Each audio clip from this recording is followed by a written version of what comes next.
A poor boy helps a millionaire fix his car, then panics when he sees the boy's ring. The sun was setting over Chicago when Robert Mitchell noticed something was wrong with his Porsche. The engine's purr, once smooth and constant, had transformed into an irregular noise that made him pull over to the side of the road in an unfamiliar street in the outskirts of the city. He had gotten lost trying to take a shortcut to avoid the traffic jam on the highway. Robert ran his hand through his graying hair, frustrated. At 45, owner of one of the largest construction companies in the country, he wasn't accustomed to feeling helpless. He opened the hood of the car and stared at the engine as if he could solve the problem with just a look. Sweat trickled down his forehead as he tried to understand what had gone wrong. He checked his cell phone, but there was no signal. The streets around him were practically deserted, except for a few people hurrying past, casting suspicious glances at the luxury car parked in that simple neighborhood. Robert began to feel a growing uneasiness. It wasn't just about the car, but about being completely outside his comfort zone. That's when he noticed a small figure approaching.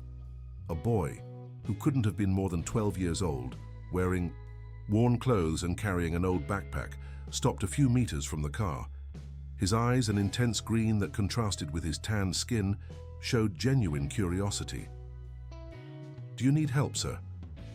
asked the boy with a voice that mixed shyness and determination. Robert hesitated. His first reaction was distrust, but something in the boy's gaze made him reconsider. "Do you know about cars?" he asked, trying not to sound condescending. The boy approached cautiously. "I live nearby. Sometimes I help out at Mr. Joe's garage," he explained, examining the engine with surprising familiarity. "I think I know what the problem is."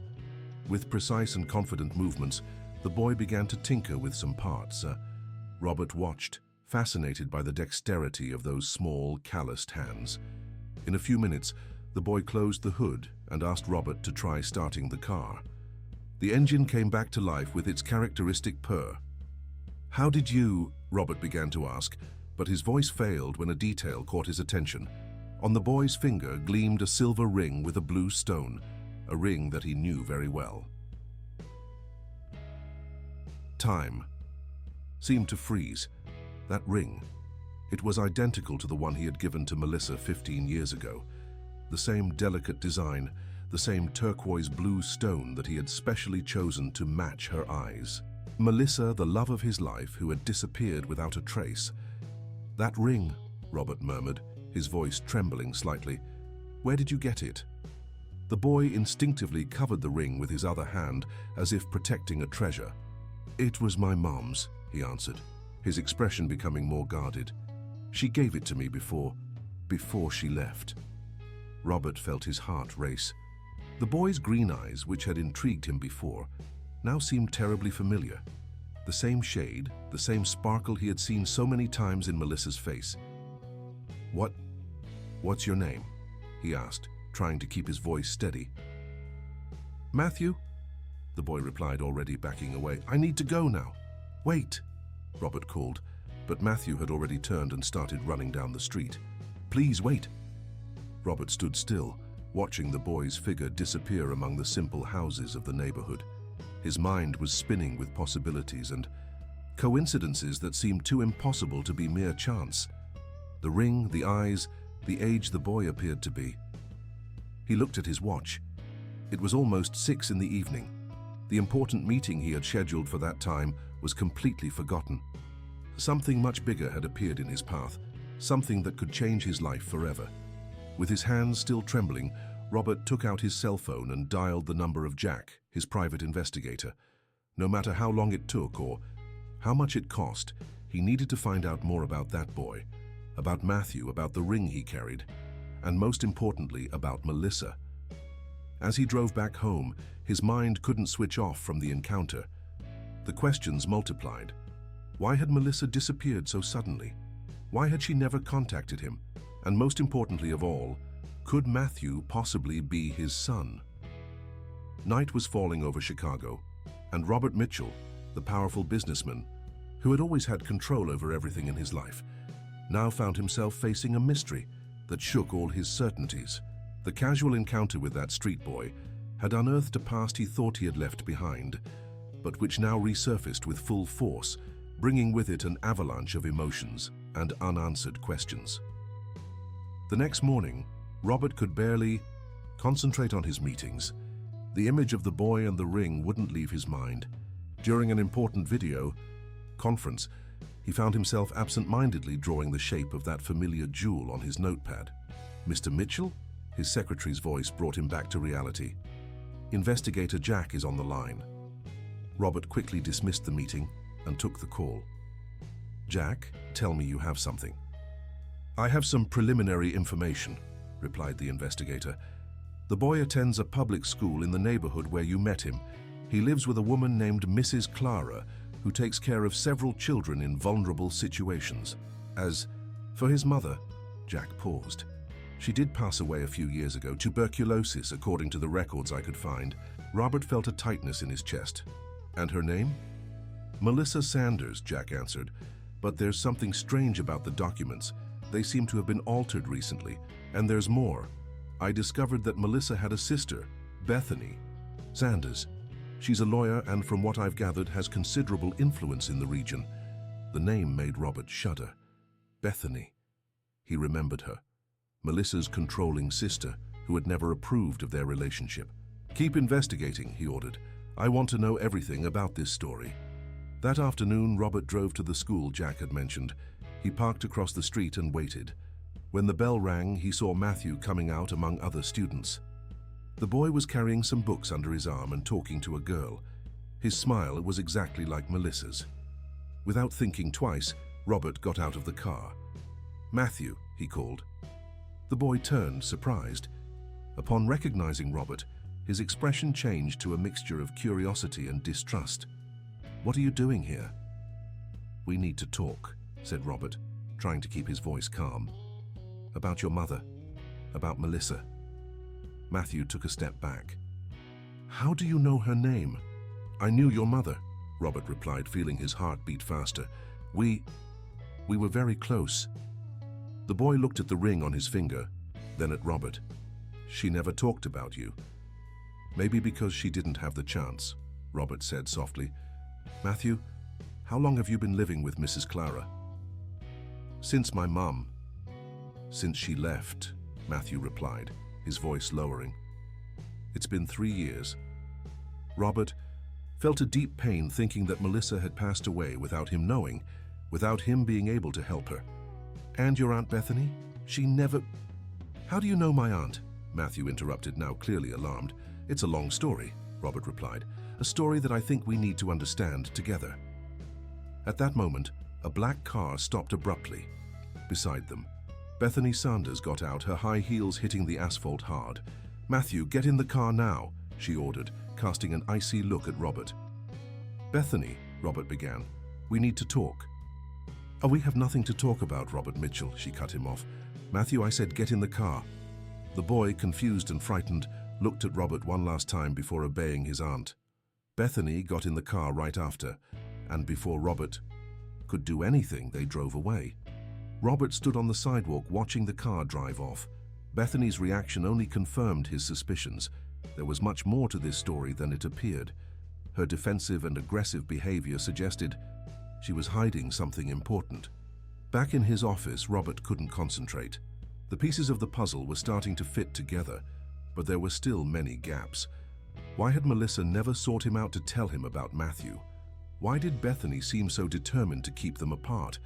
And more importantly, what really happened? In the last 15 years? He picked up the phone and called Jack again. "I want you to investigate everything about Bethany Sanders. Every move she made in the last 15 years.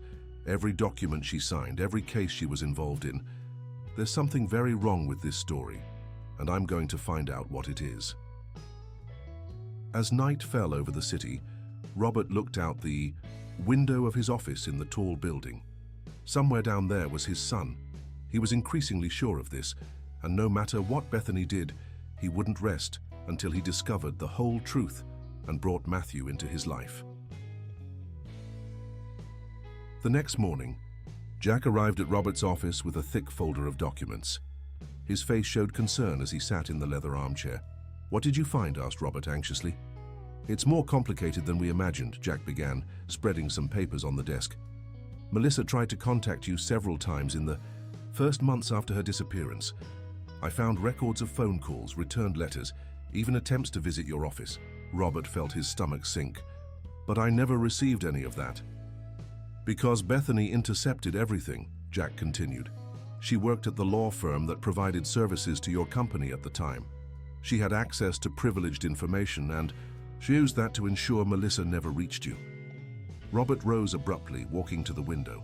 The panoramic view of Chicago, which normally calmed him, now seemed suffocating. Why? Why would she do that? Money, Jack answered simply. Their mother, Mrs. Helen Sanders, owned significant property in the Illinois countryside.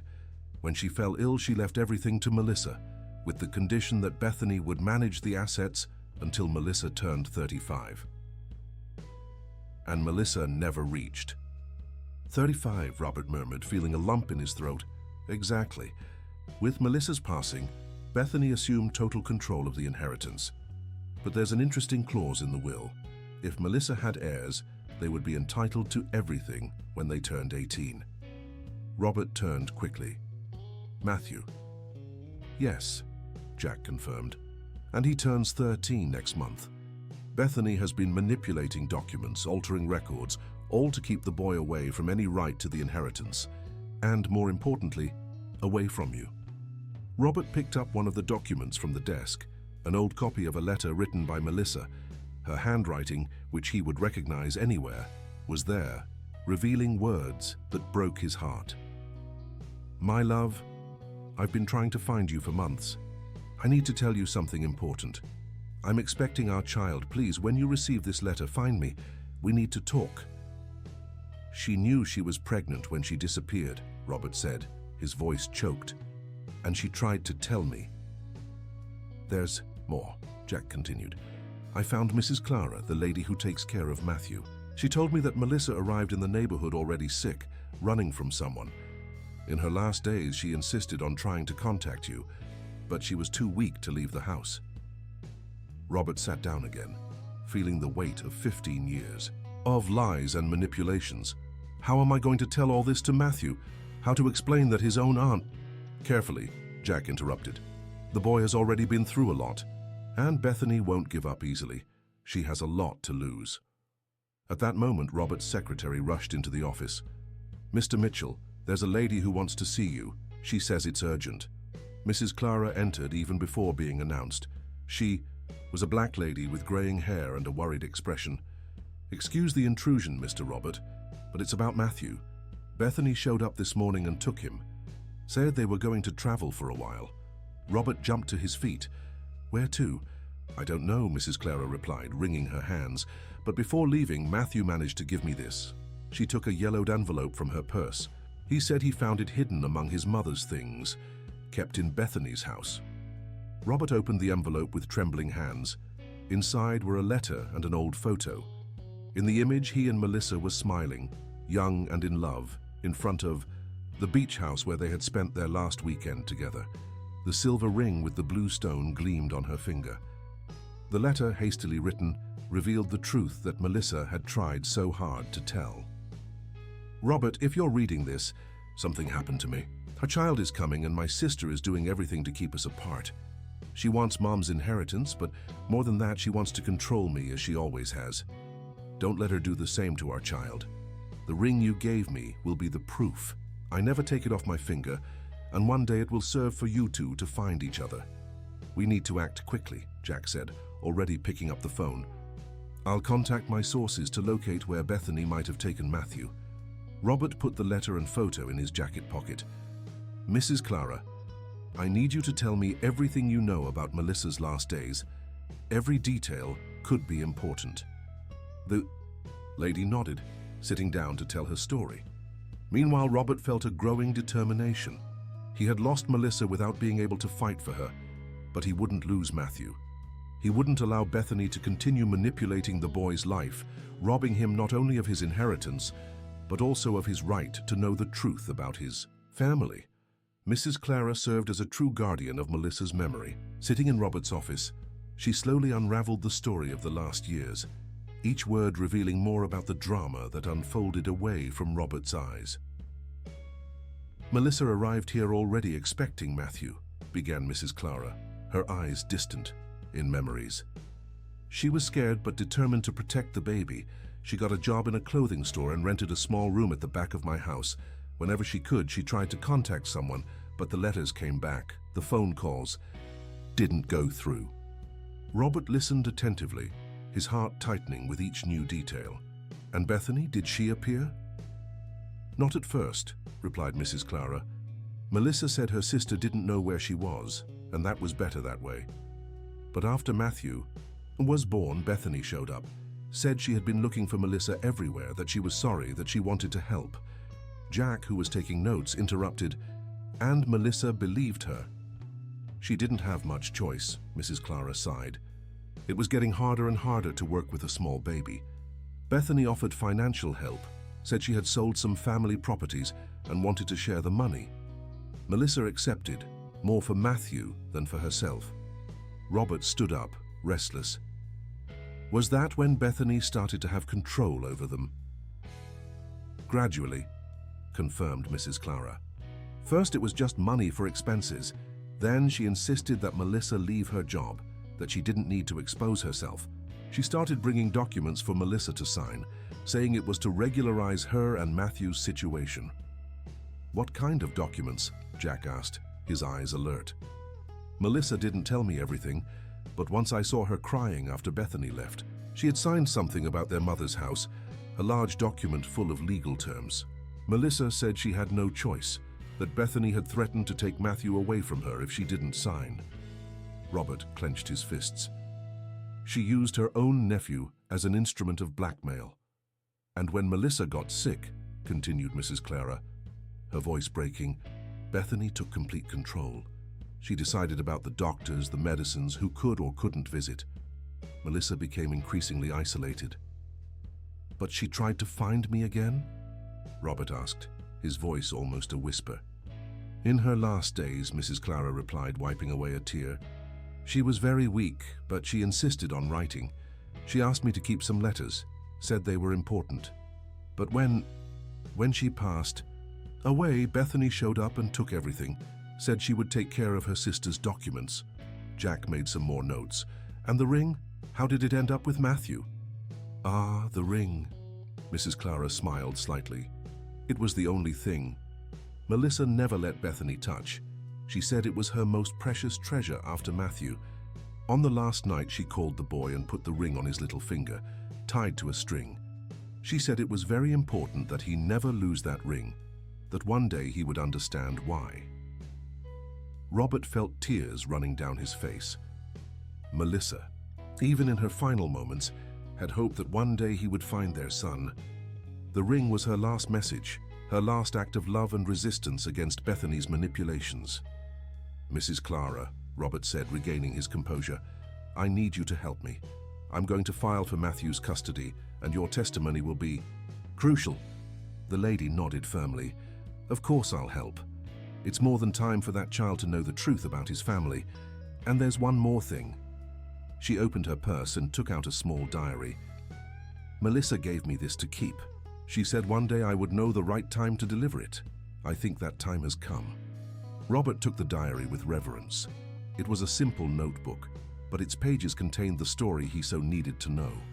Melissa's words, her thoughts, her fears and hopes, everything was there waiting to be discovered. "I'll need a complete team," Jack said, already on the phone. "Investigators, lawyers, document specialists. Bethany won't be able to hide Matthew forever, and when we find him, we need to be prepared to act." Robert agreed, carefully leafing through the diary. Each page revealed more about the lost years, about Melissa's love for her son, about her attempts to protect him from Bethany's manipulations. It was as if Melissa was there, finally able to tell her story. "Matthew needs to know all this," said Robert, determined. "He needs to understand that he was never abandoned, that his mother fought for him until the end, that his father never knew of his existence, but now will do everything to recover the lost time." Melissa's diary proved to be a treasure trove of memories and revelations. Robert spent the entire night reading each page, each word written by the hand of the woman he never managed to forget.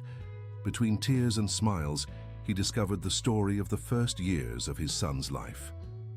"Dear Diary, today Matthew took his first steps," said one entry. "His little green eyes, so similar to mine, shone with joy. I wish so much that Robert was here to see. Our son is so smart, so curious. Today he took the ring that Robert gave me and was playing with the blue stone, fascinated by the shine.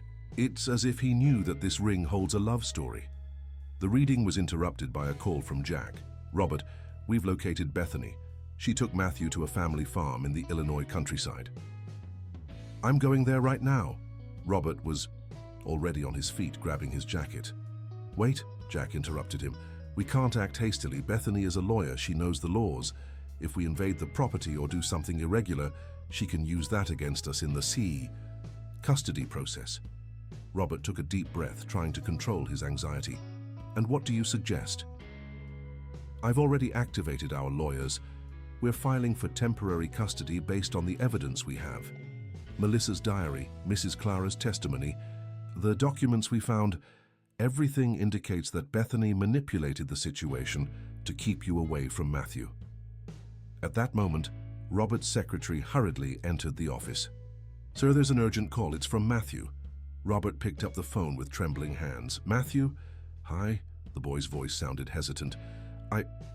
I borrowed Aunt Bethany's cell phone. She said we're going to stay here at the farm for a while, but something strange is happening." "What do you mean, strange?" Robert asked, signaling for Jack to trace the call. "She's nervous, talking a lot on the phone. I heard her saying she needs to resolve some urgent documents, that she can't let someone take what's hers." Matthew paused. "And I found more of my mum's things here, old photos, letters. You're in them." Robert felt his heart race. "Matthew, are you safe? Is Bethany treating you well?" "Yes, but..." Matthew lowered his voice. "She keeps saying that you want to use me, that you're only interested in Grandma's money. But that's not true, is it? You really knew my mom?" "Yes, Matthew," Robert replied, his voice choked. "I knew and loved your mother very much, and there's so much I need to tell you." "Matthew," Bethany's voice sounded distant on the call. "Who are you talking to?" "I need to hang up," Matthew whispered hurriedly.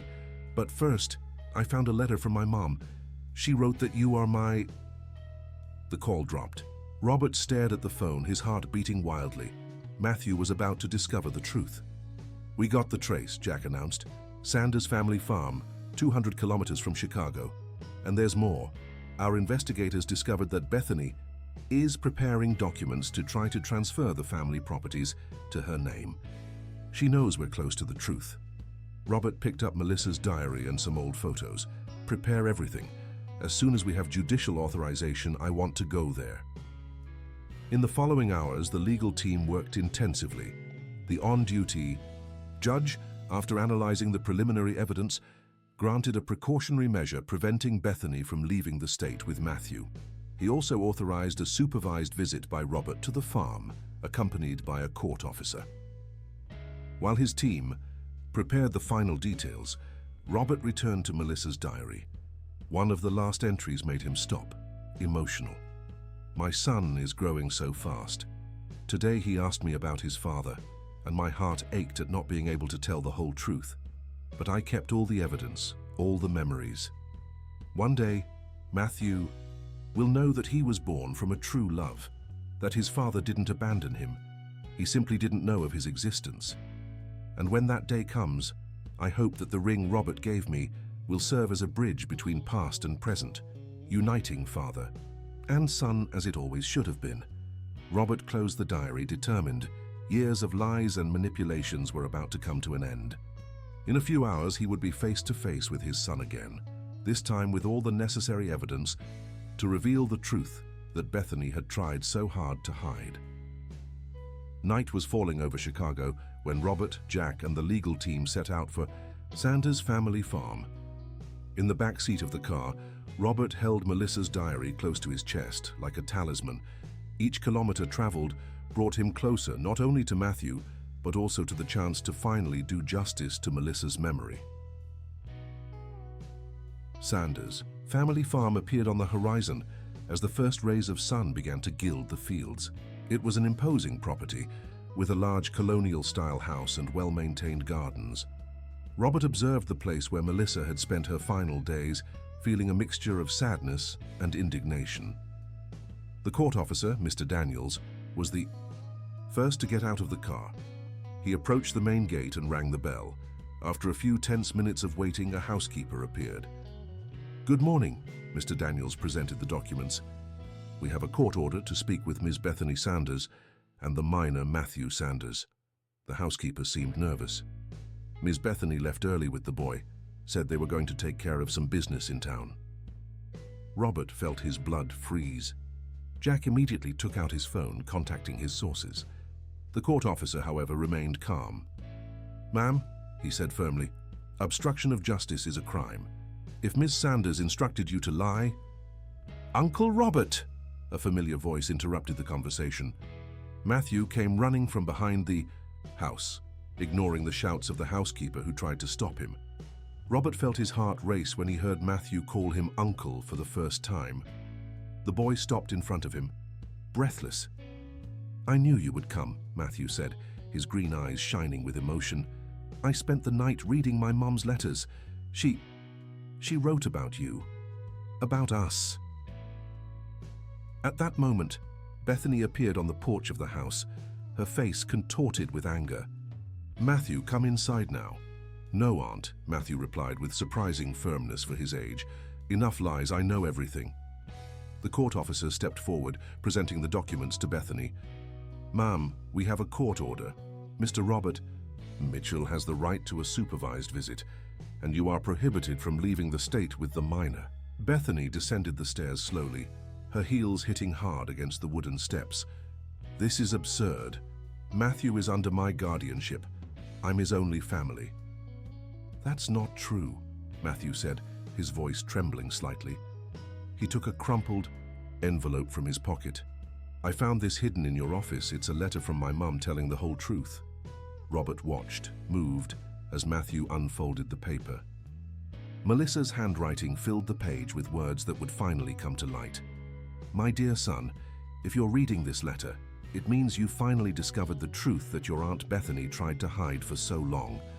Robert Mitchell is not just a stranger, he is your father. The ring I left you, the one with the blue stone that you admire so much, was a gift from him to me, a symbol of our love. Bethany did everything to keep us apart, manipulated documents, intercepted my attempts at contact, all because of Grandma Helen's inheritance. But the real treasure is not in properties or money. It's in the love your father and I shared, which created you." Bethany stepped forward, trying to take the letter from Matthew's hands, but the court officer stopped her.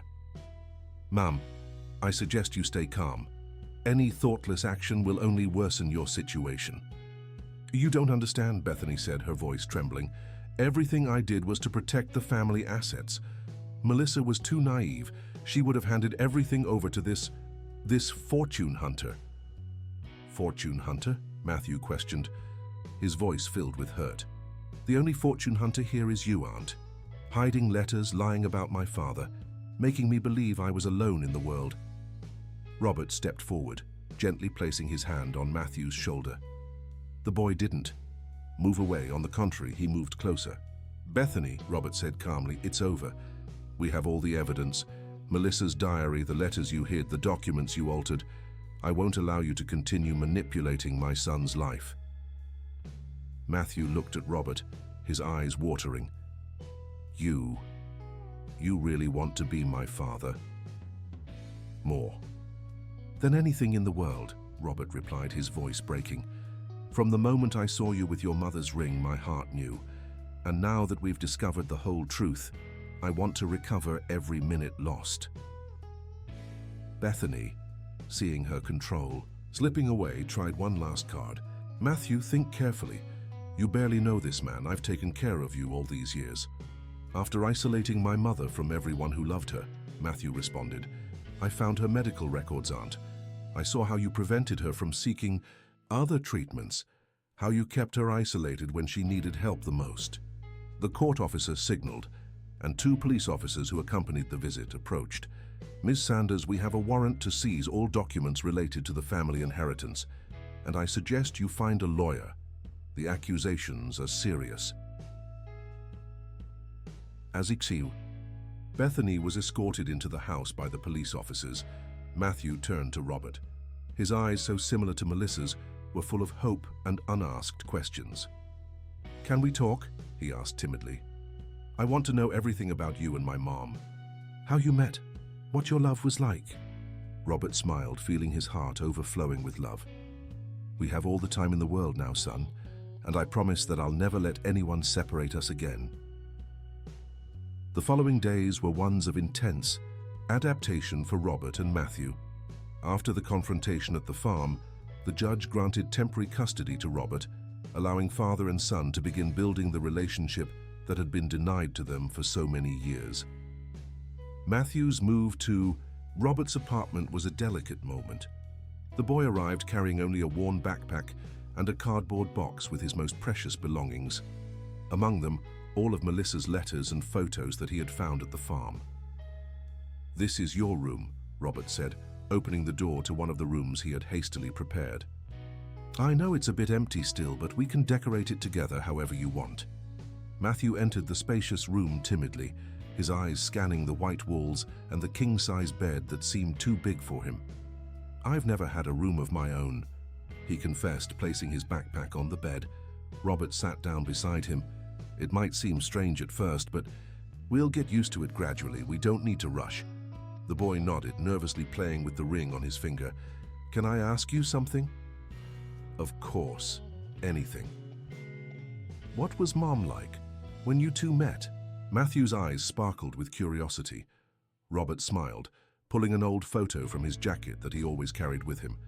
In it, he and Melissa were smiling in front of a cafe in downtown Chicago. "It was right there that we met," he began. "I had just opened my first construction company, was rushing to a meeting and bumped into her. I spilled all her coffee on the floor." Matthew laughed for the first time since he had arrived. "And she got mad." "Actually," she laughed, "said it was a sign from the universe for her to stop drinking so much coffee." Robert smiled at the memory. "Your mother had this way of seeing the good in everything. Even in the most difficult situations, she found a reason to smile. Like when she used to tell me stories in the hospital," Matthew said softly. "Even when she was very sick, she always invented fun adventures to make me laugh." Robert felt a lump in his throat. "Matthew, I want you to know that if I had discovered about you earlier—" "I know," Matthew interrupted him. "I read all the letters Mom wrote to you. She never doubted your love. She always said that one day we would find each other." At that moment, the doorbell rang. It was Mrs. Clara, bringing more of Matthew's things and, more importantly, her maternal support that would be fundamental in this transition phase. "I brought a lasagna," she announced, entering the kitchen as if she already knew the place.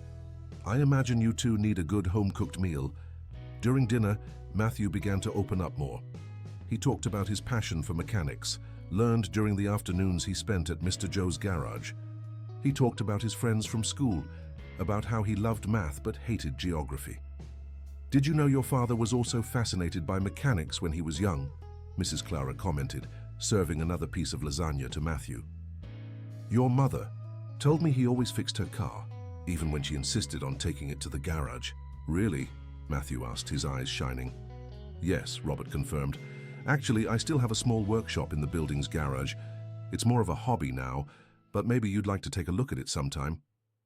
"Can I see it now?" Matthew asked eagerly, then quickly contained his enthusiasm. "I mean, if it's not a bother." Robert smiled, feeling his heart warm with his son's interest. "Of course you can. Mrs. Clara, would you like to join us?" In the garage, Matthew was amazed by the organized tools and the vintage car that Robert was restoring. His eyes scanned every detail with fascination, asking technical questions that surprised Robert with their precision. "You really understand this stuff?" Robert commented, proud. "Mr. Joe says I have a natural talent," Matthew replied, examining the car's engine. "He always said I must have gotten it from someone in the family." The comment hung in the air, loaded with meaning.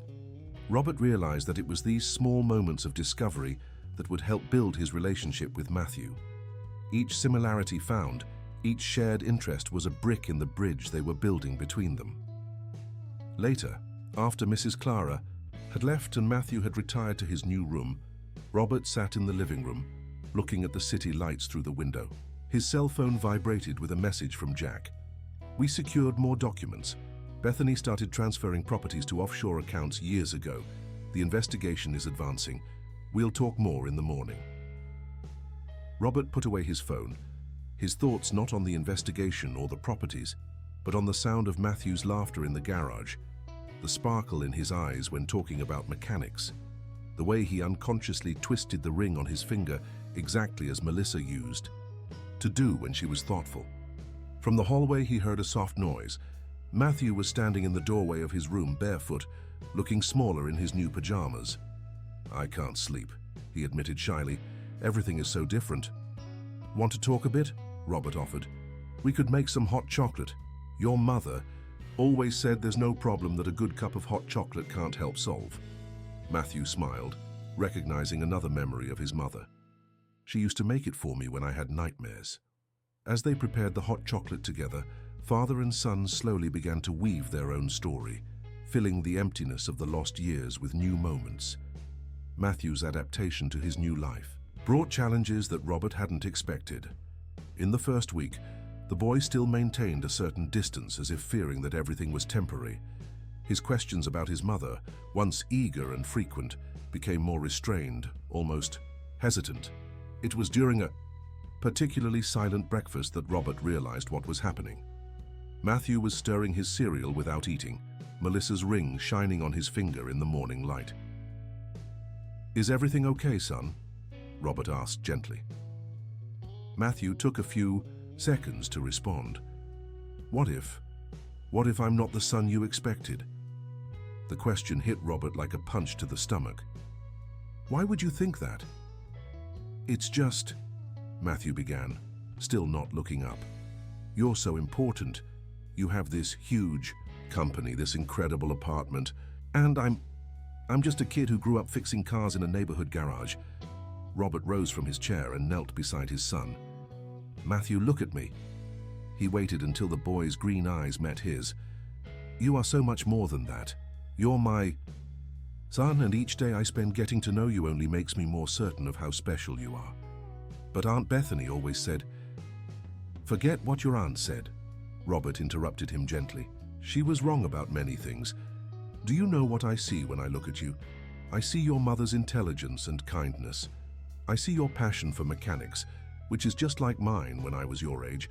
I see a strong boy who, despite all the difficulties, never lost his ability to care for others." Matthew sniffled, trying to hold back tears. "Sometimes I miss her so much." "I do too," Robert admitted, pulling his son into a hug. "But she's here, in every little gesture of yours, in every smile. And now we can honor her memory by being our family like she always wanted." That afternoon, Robert took Matthew to see his company. The boy was impressed by the size of the building, but what really caught his attention was the small photo on Robert's desk, an image of him and Melissa, that he had placed there the day after his first encounter with Matthew. "You always kept her photo?" Matthew asked, touching the frame carefully. "Always," Robert confirmed. "Your mother was the love of my life. Even after she passed away, I could never remove this photo from here." As they were touring the office, they were interrupted by Jack, who arrived with a folder of documents. "Robert, we need to talk. It's about the investigations." Robert hesitated, looking at Matthew, but the boy nodded. "You can speak. I don't want anything else hidden from me." Jack opened the folder on the desk. "We found records of overseas accounts in Bethany's name. She had been diverting money from the inheritance for years, long before Melissa, before everything happened. We also discovered that she forged Melissa's signature on several documents." "Does that mean she'll go to jail?" Matthew asked, his voice small. Robert sat down next to his son. "It means she'll have to answer for her actions. But the most important thing is that now we can recover what is rightfully yours. The inheritance your grandmother left for your mother, which now belongs to you." "I don't care about the money," Matthew said, surprising the adults. I I just wanted Mom to be here." Robert hugged his son again, feeling his heart tighten. "Me too, son, me too." Later, after dropping Matthew off at his math class, his favorite, Robert met again with Jack to discuss the next steps. "The lawyers are preparing all the documentation," Jack explained. "With the evidence we have, there's no way Bethany can escape. The question now is how to present all this to Matthew in a way that won't hurt him even more." Robert nodded, thoughtful. "He's stronger than we imagined, and more mature too. Everything he's been through, it made him grow up too fast." "How are you two adapting?" "Gradually," Robert smiled slightly. "Last night we spent hours in the garage working on the vintage car. He has a natural talent for mechanics, you know. And when," he smiles, concentrating on some engine part, "it's exactly like Melissa." Jack smiled. "So you're different, Robert. Lighter despite everything." "It's because I finally feel complete," Robert admitted, as if a part of me that was lost has returned. "Matthew, he's not just the son I didn't know I had. He's a gift that Melissa left. For me, a chance to keep alive the love we shared." At that moment, his cell phone rang. It was Matthew, sending a photo of the classroom board full of mathematical equations. The message said, "I think I figured out how to fix the problem with the Chevy's carburetor. I'll show you when I get home. P.S. Don't tell Mrs. Clara, but I miss her lasagna." Robert smiled, putting away his phone. Yes, there was still much to resolve. The investigation against Bethany, the matter of the inheritance, the emotional traumas that would need time to heal. But there, in that simple text message, was proof that they were on the right path. Father and son, building their own future, honoring Melissa's memory with each small shared moment. One Saturday morning brought an unexpected surprise. Matthew was helping Robert organize some old boxes in the apartment when he found a dusty photo album. On the cover, in now faded gold letters, it read, "Summer 2010. "Can I see it?" Matthew asked, already sitting on the floor next to his father. Robert nodded, feeling a mix of nostalgia and apprehension. That album contained records of the last summer he spent with Melissa before her disappearance. The first photo showed the couple on a deserted beach, Melissa with her characteristic radiant smile, her dark hair blowing in the wind. The silver ring with the blue stone shone on her finger as she hugged Robert. "That was the day I gave her the ring," Robert explained, his voice soft with the memory. "We had planned to spend an entire month traveling along the coast. I was starting to succeed in business and wanted to celebrate with her." Matthew touched the photo delicately. "She looked so happy." "She was," Robert confirmed. "Your mother had this gift of finding joy in small things. I remember that day. She spent hours looking for seashells in the sand, saying that each one told a different story." They continued flipping through the album, each photo revealing more moments from the past. In one of them, Melissa was sitting on a porch writing in her diary, the same one that was now kept as evidence in the investigation against Bethany. "Dad?" Matthew called, the word still sounding new on his lips. "How do you think it would have been if Mom had managed to tell you about me?" Robert closed his eyes for a moment, feeling the weight of that question. "It would have been different. Son, I would have been there for every moment, your first steps, your first words, your first day of school. We would have been a family from the beginning." "Do you think Aunt Bethany will go to prison?" The question hung in the air for a few seconds. Robert chose his words carefully. "Your aunt made very wrong choices, Matthew. She hurt many people, especially you and your mother. Justice will decide what the consequence of those choices will be." At that moment, Robert's phone rang. It was Jack with news about the investigation. "Robert, you need to see this." The investigator's voice sounded urgent. "We found a safe in Bethany's office. Inside was a will from Mrs. Helen, Matthew's grandmother, very different from what was presented at the time." "What do you mean?" "The original will did leave everything to Melissa, yes, but with a specific condition, that she use part of the inheritance to create a foundation to support underprivileged children. Bethany not only hid this version of the will, but forged another one to have total control of the assets." Robert looked at Matthew, who was absent-mindedly playing with the ring on his finger. That would explain why she became so desperate when Melissa got pregnant. A grandchild could discover the truth. Exactly. And there's more. We found records of donations that Mrs. Helen regularly made to various orphanages and social projects. It seems this was an old wish of hers, which Bethany simply ignored after taking control of the inheritance. After hanging up, Robert noticed that Matthew was watching him attentively. "Was that about the investigation?" the boy asked. "Yes," Robert replied, deciding to be honest. "We discovered that your great-grandmother, Mrs. Helen, had very special plans for the inheritance she left.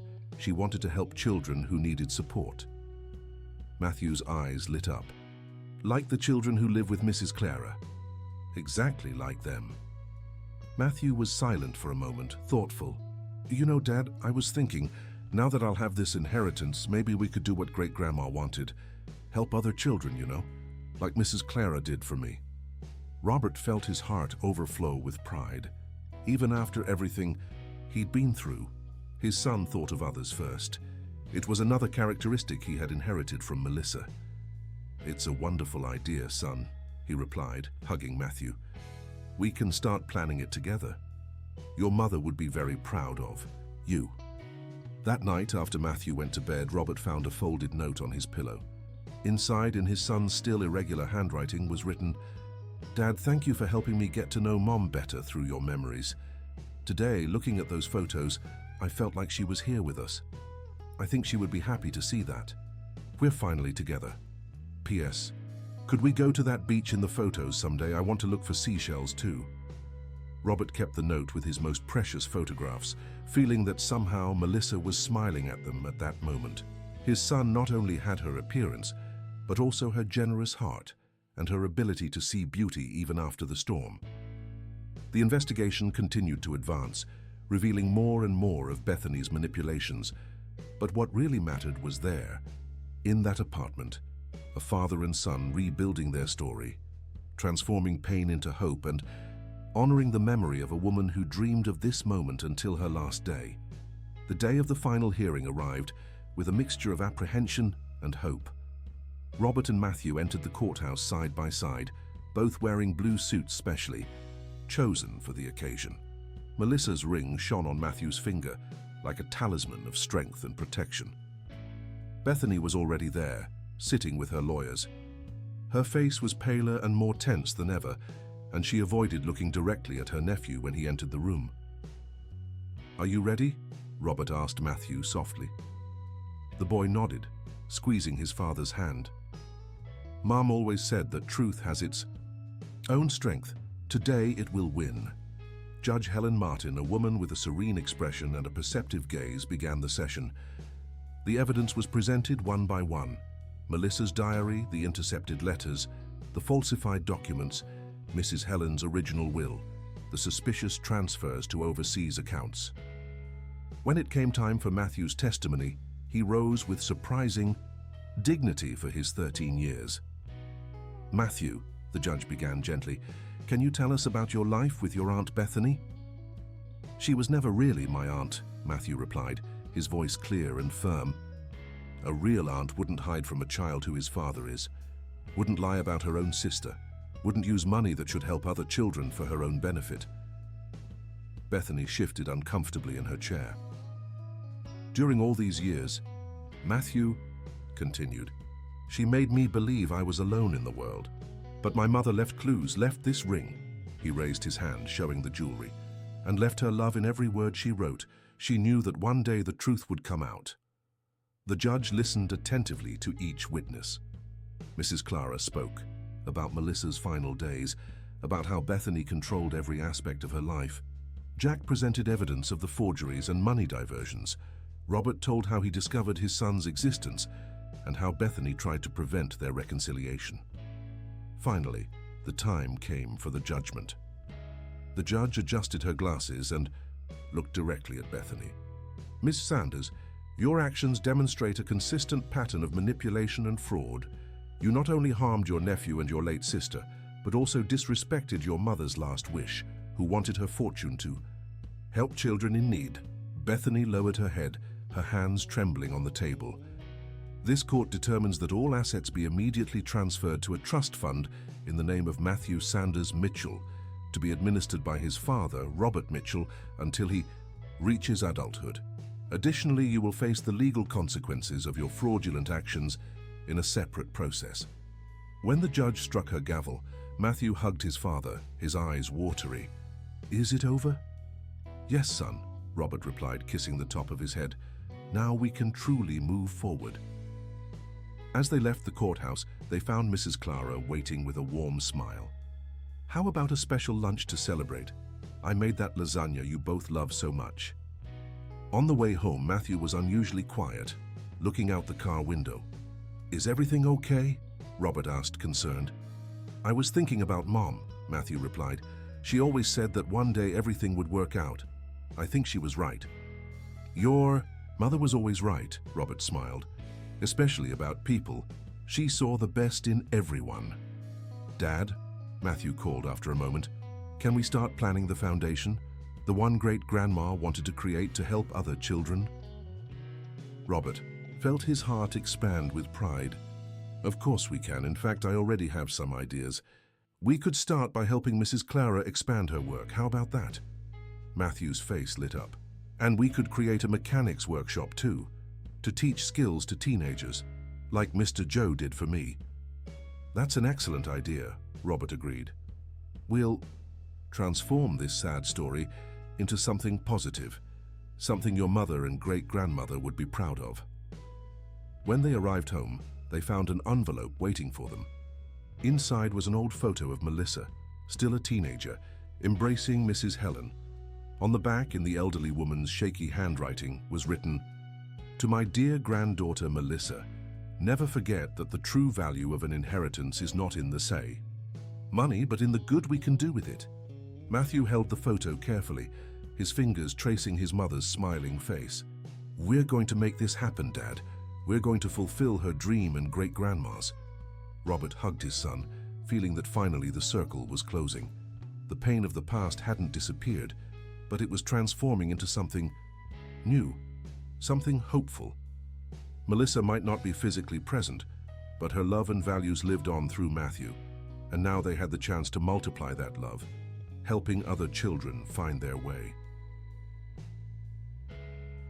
6 months passed since the final hearing. The old Sanders family farm, once a symbol of disputes and secrets, had been transformed into something completely new. Robert and Matthew stood before the large gate, observing the newly installed sign. Melissa Sanders Institute, Center for Care and Vocational Training. "Do you think she would like it?" Matthew asked, adjusting the ring on his finger, a gesture that had become a habit when he was emotional. "Your mother would be more than proud," Robert replied, embracing his son's shoulders. "She always dreamed of making a difference in people's lives." The place was unrecognizable. The old main house had been renovated to house comfortable dormitories, classrooms, and a spacious cafeteria. At the back of the property, where abandoned barns once stood, now stood a modern mechanics workshop equipped with everything young people would need to learn the trade. Mrs. Clara, who had accepted the invitation to be the Institute's coordinator, crossed the garden to meet them. "The first students arrive tomorrow," she announced, her face radiant. 20 teenagers for the mechanics program and 15 more for the computer course." Matthew smiled, remembering how the idea had emerged. One night, while he and Robert were working on the Chevy in the garage, they began planning how they could use the inheritance to help other young people. The mechanics workshop was the first suggestion, inspired by Matthew's own experience with Mr. Joe. "Look who's here!" Mrs. Clara pointed to an approaching car. It was Mr. Joe, who had agreed to be the main instructor for the mechanics course. With him came Carlos, one of the boys who used to frequent his workshop in the neighborhood. "This place is amazing," Carlos exclaimed, looking in wonder at the facility. "And to think I'll be able to study here. And afterward, you'll be able to teach others," Matthew added. He had insisted that outstanding students should have the opportunity to become instructors, too. Robert observed the scene with a full heart. His son, who less than a year ago was a lonely boy fixing cars in a small neighborhood garage, was now becoming a young leader, transforming his own story of overcoming into inspiration for others. Later, as they walked through the institute's corridors, Robert noticed Matthew standing in front of a special wall. There, lovingly framed, were photos of Melissa at different moments of her life. In the center, a photo of her as a teenager with Mrs. Helen, and below the phrase that had become the Institute's motto: "The true value of an inheritance is in the good we can do with it." "You know, Dad," Matthew said softly, "sometimes I still miss her. But now it's different. It's like she's here somehow in every person we're going to help." Robert hugged his son, feeling tears forming in his eyes. "She is, son. In every smile of yours, in every act of kindness, in every dream we fulfill together." The sound of more cars arriving brought them back to the present. It was the team of teachers who would give regular classes to the young people. A fundamental part of the project was ensuring that everyone completed their studies. "Matthew," called Mrs. Clara from the entrance. "Come see." The carpentry people brought the plaques with the dormitory names. They had decided to name each dormitory in honor of people who made a difference in their lives. There was the Helen Sanders dormitory, the Melissa dormitory, and to Robert's surprise, one had been named the Clara dormitory. A tribute suggested, "By Matthew to the woman who took him in during the most difficult times." "Tomorrow everything really begins," Matthew commented as he helped organize the final details. "I'm a little nervous." "That's normal," Robert smiled. "But you're prepared. Everything you've lived through, everything you've learned, will help these young people find their own path." That night back at the apartment, Matthew found a surprise on his bed. A new album with a note from his father. "Son, I found some more photos of your mother. I thought you might like to have your own album to keep our memories. The old ones and the new ones we're creating together. With love, Dad." Matthew flipped through the album, finding not only old photos of Melissa, but also records of the last few months. Him and Robert working on the Chevy, the day they received permanent custody. The first visit to the farm to plan the institute. Moments with Mrs. Clara and Mr. Joe. On the last page, there was space for more photos and a message from Robert. "For all the special moments we have yet to experience, our story is just beginning." Matthew fell asleep, hugging the album, his mother's ring shining softly in the dark. Tomorrow would be a new day, the beginning of a new chapter not only in his life, but in the lives of many other young people who, like him, just needed an opportunity to shine. The Melissa Sanders Institute celebrated its first year of operation on a sunny Sunday morning. The courtyard of the old farm was decorated for the graduation of the first class, with chairs arranged in a semicircle and a small stage set up under the centuries-old trees. Matthew, now 14, nervously adjusted the tie of his blue suit, matching his father's. He would be the class speaker, chosen by the students themselves to represent them in this special moment. "Nervous?" Robert asked, approaching his son. "A little," Matthew admitted, twisting Melissa's ring on his finger. "But Mom always said, that nervousness is just the body's energy preparing for something important."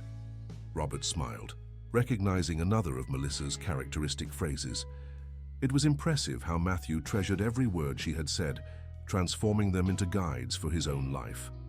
The guests began to arrive, families of the students, local authorities, representatives from companies that had committed to offering internships to the graduates. Among them was Jack, who besides continuing as Robert's right-hand man at the construction company, had become a consultant for the institute.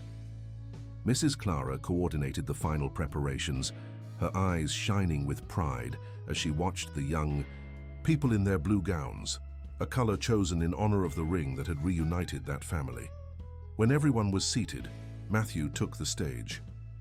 For a moment he stood in silence, his eyes scanning the audience.